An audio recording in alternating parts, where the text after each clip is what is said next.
আরফান নিশো টিমের সাথে মিশে কানেক্টিভিটি তৈরি করে, এক একজনের সাথে বসে সিনেমা দেখে এক এক রকম। আমি ছবি দেখি সাধারণভাবে, ইমোশন প্লেয়িংটা খুব সুন্দর ছিল, যেগুলো দর্শকের ভালো লাগবে। আসলে আমরা তো একটা চলচ্চিত্রের নির্মাণ প্রক্রিয়ার মধ্যে থাকি, তারপরে যেমন ডাবিং হয়, শুটিং হয়, এক একজনের সাথে বসে সিনেমা দেখে এক এক রকম।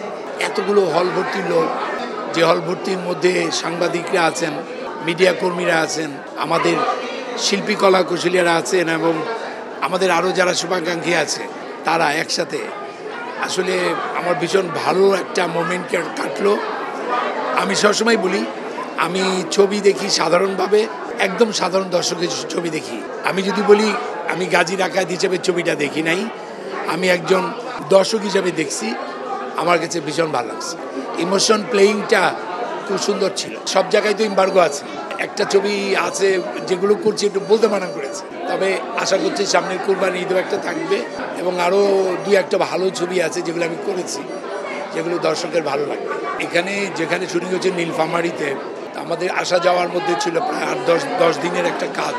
আমার কাছে যেটা ভালো লেগেছে আর কি, যেমন নিশো, আরফান নিশো, ও খুব মানে টিমের সাথে মিশে সবার সাথে কানেক্টিভিটি তৈরি করে, এবং যেটা হয় ওর কারণেই হোক, কারণ ওকে আমি দেখছিলাম, ভালোই লাগলো পুরো টিমটাই। এবং শিহাবকে আমি মানে সাংঘাতিক রকমভাবে কৃতিত্ব দিব শিহাব শাহিনকে, কারণ হচ্ছে ও যে কোনো সিচুয়েশনের সাথে অ্যাডাপ্ট করতে পারে। পুরো টিমটা I think it was nice, beautiful.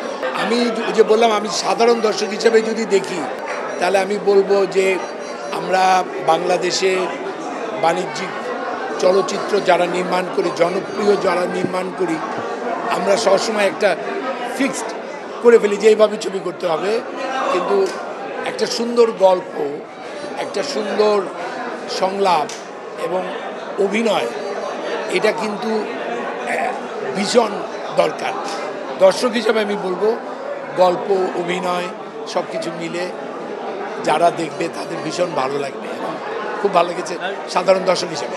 প্রতি মোমেন্টে এটা ভাবছি, দোয়া করছি, আল্লাহকে নামাজ পড়ে দোয়া করছি, প্রার্থনা করছি, মানবিক বোধ, মূল্যবোধ এবং মানবিক গুণাবলী আমাদের মধ্যে জাগ্রত হোক।